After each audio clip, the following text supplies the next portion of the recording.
30 सितंबर को दो बड़ी फिल्में उतरने वाली हैं बॉक्स ऑफिस पर। बॉलीवुड के डैशिंग हीरो ऋतिक रोशन इन दिनों अपनी अपकमिंग फिल्म विक्रम वेदा को लेकर काफी ज्यादा सुर्खियां बटोर रहे हैं। वहीं दूसरी फिल्म अगर हम बात करें तो वो है PS1 मणिरत्नम की ये फिल्म, जो कि एक ड्रीम प्रोजेक्ट है पोनियन सेल्वन। काफी टाइम से ये प्रोजेक्ट फंसा हुआ था। फाइनली मणिरत्नम जी इसको सिनेमाघरों में लेके आ रहे हैं और 30 सितंबर को ये आएगी। दोनों फिल्मों की एडवांस बुकिंग शुरू हो गई है। हम बात करेंगे कि कौन सी फिल्म बाजी मार रही है अभी फिलहाल, किसका कितना एडवांस कलेक्शन हो चुका है और कौन सी फिल्म किस पर भारी पड़ती हुई नजर आ रही है, और एडवांस बुकिंग के अलावा भी कौन सी फिल्म किस पर भारी पड़ सकती है, इसके बारे में हम पूरी डिटेल में बात करेंगे। बाद में आपकी राय भी इसमें ऐड होगी जब आप मुझे कमेंट करके बताएंगे। तो अगर आप इस चैनल पर नए हैं तो कृपया चैनल को सब्सक्राइब कीजिए, लाइक कीजिए, शेयर कीजिए। अब हाल ही में दोनों फिल्मों की एडवांस बुकिंग तो शुरू हो गई है। ऐश और ऋतिक रोशन की फिल्म की एडवांस बुकिंग शनिवार को शुरू हो गई थी, लेकिन दोनों के कलेक्शन में काफी जमीन और आसमान का फर्क देखने को मिल रहा है। जमीन आसमान का क्यों? वो इसलिए क्योंकि एक है मूवी जो कि ड्रीम प्रोजेक्ट है, जिसको लोग बाहुबली से कंपेयर कर रहे हैं। एक राजा महाराजा वाली एक अलग ही फीलिंग उसमें आ रही है, एक सस्पेंस है, एक हिस्ट्री है, अलग सी चीजें उसमें देखने को मिलेंगी। इतनी बड़ी स्टार कास्ट है उसमें, साउथ के बड़े बड़े सुपरस्टार है जो कि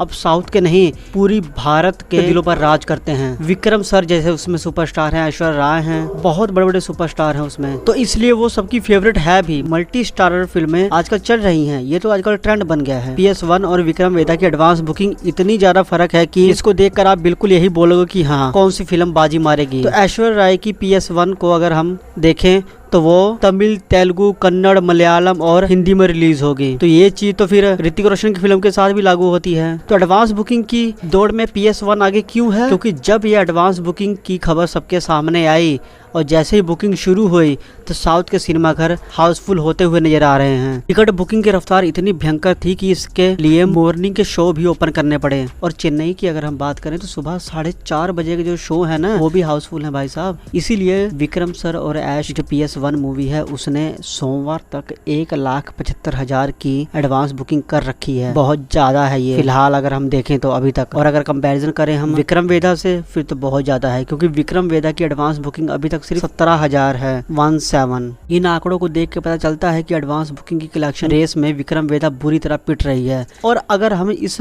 बुकिंग के हिसाब से ही मूवी का कलेक्शन देखें तो विक्रम वेदा का जो ग्रोस कलेक्शन होगा ना, वो कुछ 45 लाख हो सकता है। ऐसे में लोगों ने इस फिल्म की एडवांस बुकिंग की तुलना रणबीर कपूर की ब्रह्मास्त्र और कार्तिक और कियारा की भूल भुलैया 2 से भी करनी शुरू कर दी है। अब देखना यह दिलचस्प होगा कि इन फिल्मों के आंकड़े वो फिलहाल तो जमीन आसमान के अंतर पे है, क्या फ्यूचर में वीकेंड पर और दूसरे वीकेंड तक अगर ये चली तो क्या सेम आंकड़े रहेंगे, और दूसरे वीकेंड तक कौन सी फिल्म ज्यादा मजबूती पकड़ बना के रख पाएगी, ये देखने वाली चीजें हैं। और अब हम बात करते हैं कि क्यों एडवांस बुकिंग में जमीन आसमान का फर्क है। ये सबसे महत्वपूर्ण क्वेश्चन है। वो इसलिए क्योंकि एक तो आप देख लो PS1 ड्रीम प्रोजेक्ट है, जिसको देखकर ही लग रहा है कि यार ये कुछ अलग ही होने वाला है, कुछ अलग एक्सपीरियंस होने वाला है। वैसे भी PS ऑलरेडी ही काफी ज्यादा प्रसिद्ध थी, अब उसको फिल्म में जब उतारने जा रहे हैं, ऊपर से जब आप कैरेक्टर इतने भयंकर लोग, इतने बढ़िया वाले लोग जो कि पूरे हिंदुस्तान पर लोगों के दिलों पर राज करते हैं। इंडिया में ये ट्रेंड चल पड़ा है कि नई चीज को ही देखेंगे, कुछ नया आ रहा है तो हम देखेंगे। घिसी पिटी चीजों को इग्नोर कर रही है ऑडियंस। इस साल आप कितने भी रीमेक देख लो, वो चली नहीं है मूवी, और विक्रम वेदा वही है, रीमेक है, रिक्रिएट प्रोजेक्ट है। हाँ, वो बात अलग है कि इसके जो डायरेक्टर है वो सेम है। एक हाई बजट मूवी है ये, जहां ओरिजिनल मूवी अभी तक लोगों को यूट्यूब पर और MX प्ले पर फ्री में देखने को मिल रही है, इतने अच्छे कंटेंट के साथ, और लोगों को इम्प्रेस कर रही है अभी तक। वहीं अब इसका दूसरा वर्जन आ रहा है हिंदी में, जिसमें सिर्फ एक्टर ही चेंज हैं, और मुझे नहीं लगता कि शायद स्टोरी के साथ कोई चेंजेस की होगी। और सबसे बड़ा फर्क क्या है? बजट का। क्यों? क्योंकि बॉलीवुड की मूवी में सिर्फ बजट हाई होता है।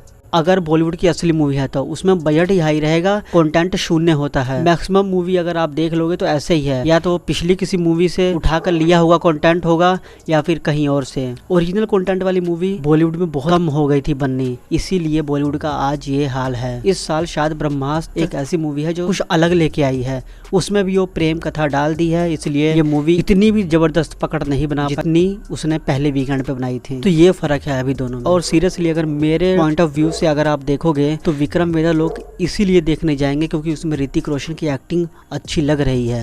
और सैफ अली खान भी कोई बुरे एक्टर नहीं है, पर फिर भी। और यही सेम चीज PS1 पर भी लागू होती है कि देखना यह है कि ब्रह्मास्त्र की तरह वो सिर्फ 3 दिन जबरदस्त कमाई करेगी या फिर दूसरे वीकेंड पर या तीसरे वीकेंड तक अपनी पकड़ बना सकती है स्ट्रॉन्ग वाली, जैसी KGF 2 ने, RRR ने या बाहुबली ने बनाई थी। ये चीजें देखने वाली होंगी और ज्यादा इंटरेस्टिंग भी होंगी, क्योंकि PS काफी बड़ी हाई बजट वाली मूवी है। आपके इसके ऊपर क्या विचार है? आपको क्या लगता है कि सेकंड वीकेंड तक किस मूवी का ज्यादा स्ट्रॉन्ग पकड़ बना रहेगा बॉक्स ऑफिस पर? और मैं सेकंड वीकेंड क्यों बोल रहा हूँ, क्योंकि फर्स्ट वीकेंड का रिजल्ट तो ये बता ही रहा है ना एडवांस बुकिंग, तो सेकंड ज्यादा इंपॉर्टेंट है। अगर आपको फर्स्ट का बताना है तो आप फर्स्ट का बता सकते हो, पर बताइए जरूर, अपनी ओपिनियन जरूर हमारे सामने रखिए। बाकी अगर आप इस चैनल पर नए हैं तो चैनल को सब्सक्राइब कीजिए, लाइक कीजिए, शेयर कीजिए। इस वीडियो में बस इतना ही। मिलेंगे कुछ ही क्षणों के बाद एक नई वीडियो में एक नए अपडेट के साथ। तब तक के लिए जय हिंद।